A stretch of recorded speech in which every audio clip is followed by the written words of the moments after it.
Dalam video hari ini kita akan tengok dan kita akan discuss berkenaan dengan harga Bitcoin yang keep dumping dan jatuh lagi. Which is hari ini jatuh lebih kurang 7% plus lagi daripada area 20,000 plus sehingga sekarang 19,000 sahaja guys. So macam yang you guys tahu, you guys boleh tengok dekat sini, harga Bitcoin jatuh sehingga 19,000. Which is baru sahaja beberapa minggu lepas, kita harga steady dekat area 30,000.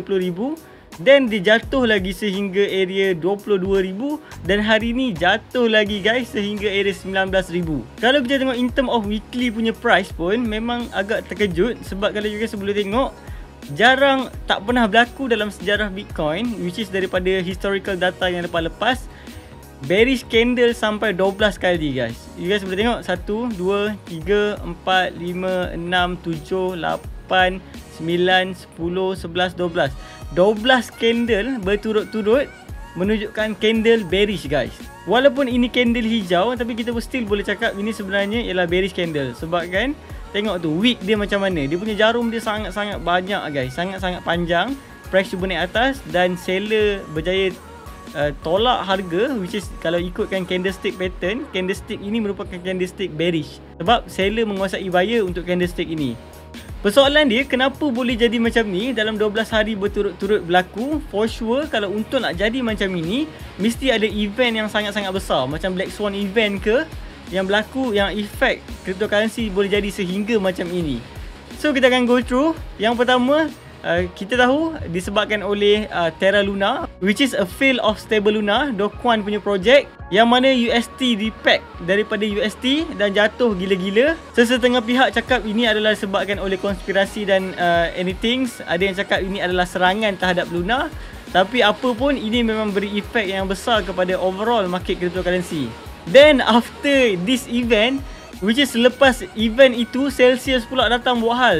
Dia pause semua withdrawal daripada exchanger dia, which is semua orang yang letak duit dekat dalam Celsius untuk nak dapatkan APY yang lebih tinggi terpaksa tak boleh keluarkan duit dia, which is semua orang di freezekan dekat situ.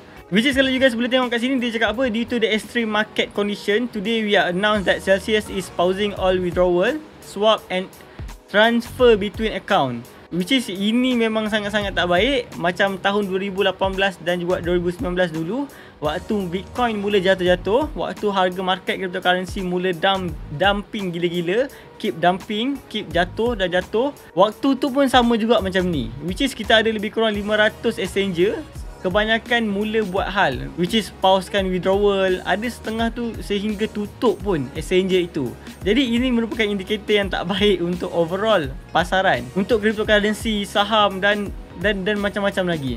Then next event, waktu harga lebih kurang dekat area 20,000, dekat area 30,000, datang lagi satu event, which is untuk rumor sekarang ni ada tersebar Three Arrow Capital mungkin hadapi masalah yang mana dia punya position banyak akan terlikuidasi. Disebabkan apa? Mereka 3AC ini dia ada invest banyak juga dekat Luna. Ada setengah saya baca lebih kurang 200 juta dolar plus dalam Luna sebelum Luna collapse gila-gila, menyebabkan sehingga hari ini mereka punya position sangat-sangat low guys. So sekarang ni berbeza dengan market pada tahun 2017, 2018. Waktu itu, waktu market collapse, kita dapat tengok yang retail investor sahaja yang sakit. Tapi untuk kali ini kita boleh tengok lah big institution yang sangat-sangat besar yang bernilai berbilion ringgit turut rasa kesakitan bila market jatuh macam ni.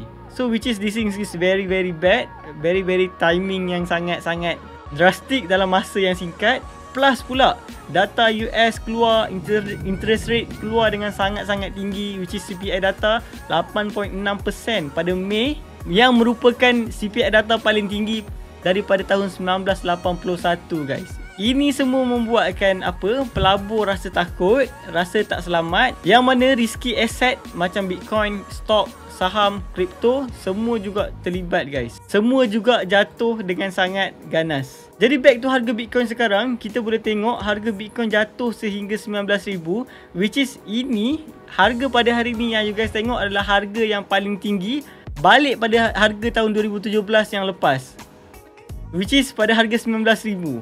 Harga jatuh daripada all time high, which is 69,000, kalau kita kira in term of percentage, kejatuhan dia dah almost 72% plus guys, which is daripada all time high yang dulu-dulu.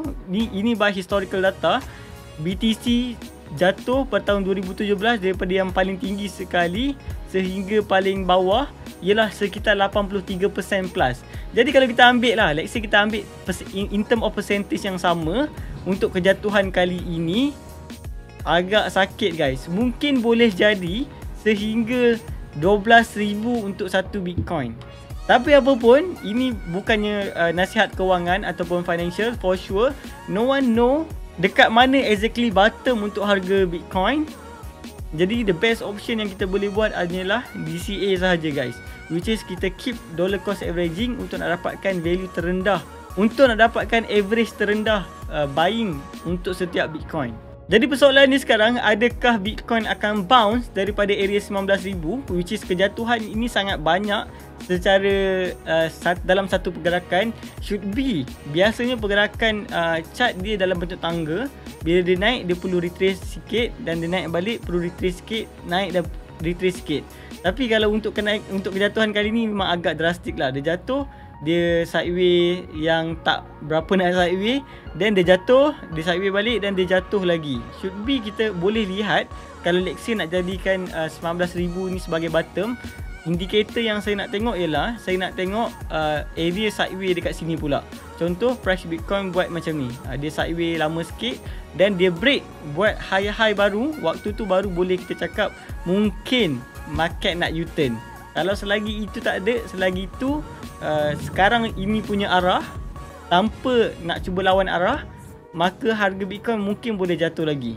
Tapi sekiranya kalau harga Bitcoin dia sideway macam ni dan lepas tu dia break ke bawah, maka memang strong, mungkin kita akan jatuh lagi. Disebabkan apa? Mungkin fasa recession akan berlaku, which is this thing akan lagi mengeruhkan keadaan dan membuatkan risky asset macam cryptocurrency akan keep dumping, akan terus jatuh. Jadi ini saja update untuk kali ini. Kalau you guys suka update macam ni, you guys boleh komen kat bawah. Mungkin saya boleh buat daripada masa ke masa. Untuk you guys yang baru nak invest cryptocurrency, bagi saya inilah masa yang agak baik berbanding dengan waktu kita ada dekat atas ini, which is sekarang kita ada dekat harga yang agak low guys. Which is kalau untuk orang-orang lama pun, inilah masanya kita cuba nak cari position untuk nak buy ataupun nak dollar cost averaging dalam market lagi. Supaya apa? Bila next bulan kita akan dapat manfaat daripada ini. You guys yang baru nak mula, you guys boleh buka akaun Wahabi dekat bawah and boleh masuk dalam grup belajar kripto mudah yang saya buat khas untuk beginner. Buat masa ini, apa pendapat you guys tentang harga Bitcoin? Adakah harga Bitcoin akan jatuh lagi ataupun ini 19k lah sebagai tempat terakhir dia dan mungkin akan U-turn daripada sini? Cuba komen dekat bawah. Thank you guys, kita jumpa dalam next video.